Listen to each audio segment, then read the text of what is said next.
लोणेरे येथील तरुणीच्या हत्याकांड प्रकरणातील आरोपी अनीस मोहम्मद खान मालदार याला अलिबागच्या जिल्हा सत्र न्यायालयाने 30 एप्रिल पर्यंत पोलीस कोठडी सुनावली आहे। गुन्हा घडल्यानंतर तब्बल 6 दिवसांनी आरोपी मालदार पोलिसांच्या हाती लागला आहे। स्थानिक गुन्हे शाखा आणि पोलीस ठाण्याची 8 ते 10 पथके आरोपीच्या मागावर होती। काल रात्री ठाणे परिसरातून आरोपीला जेरबंद करण्यात आले। आज त्याला अलिबाग येथील न्यायालयासमोर हजर करण्यात आले।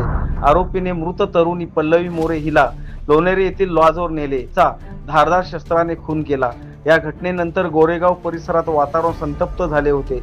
आरोपी विरोधात यापूर्वी देखील गुन्हे दाखल आहेत। आरोपीने हा गुन्हा का केला याचा शोध आता पोलीस घेत आहेत। लोणेरेला ओंकार लॉज मध्ये एका महिलेची निर्गुण हत्या केली गेलेली होती। त्या हत्येचा आरोपी अनीस मालदार याला पोलीस गुन्हा दाखल झाल्यापासून शोधत होते।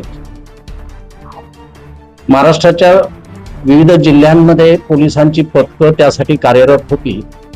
पोलिसांना मिळालेल्या गोपनीय माहितीच्या आधारे काल त्याला ताब्यात घेण्यात आलेलं आहे, अटक करण्यात आलं।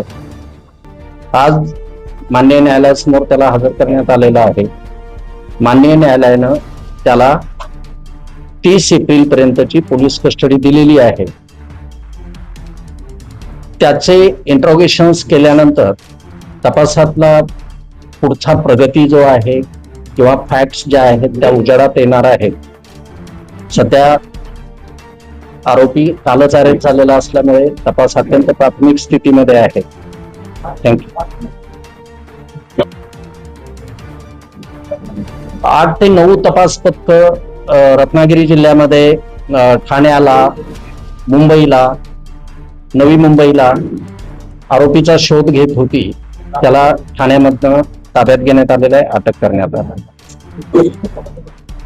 मला आरोपीला इंट्रोगेट करू द्या, राईट? तेवढा पुरेसा वेळ नाही भेटलेला।